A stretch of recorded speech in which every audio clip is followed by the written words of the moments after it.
मी पाया पडतो, पण ज्या व्यक्तीचं वजन जास्त आहे त्या व्यक्तीकडून वेट लॉसच्या टिप्स आयुष्यामध्ये पण कधी घेऊ नका. या जाड्याचं पोट पुढे चाललंय, त्याला 500 मीटर चाललं तरी दम लागतोय, कधी तो जमिनीवरती लोळेल त्याची आयडिया नाहीये, आणि अशा व्यक्तीचं तुम्ही ऐकता आणि ठरवता की मी आता वजन कमी करू की नको. याला तर काडीची अक्कल नाहीये. हा बोलेल प्रोटीन पावडर खाल्ल्याने किडनी खराब होते, हा बोलेल एकदा वजन कमी झालं की डबल वजन वाढतं.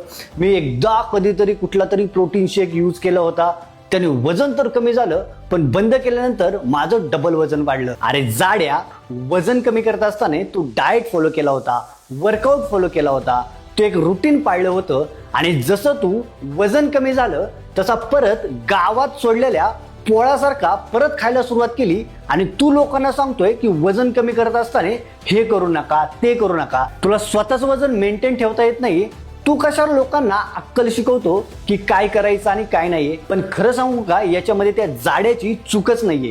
चूक कोणाची माहितीये का? जो त्याचा ऐकतो आणि तो सांगेल त्या गोष्टी करतो.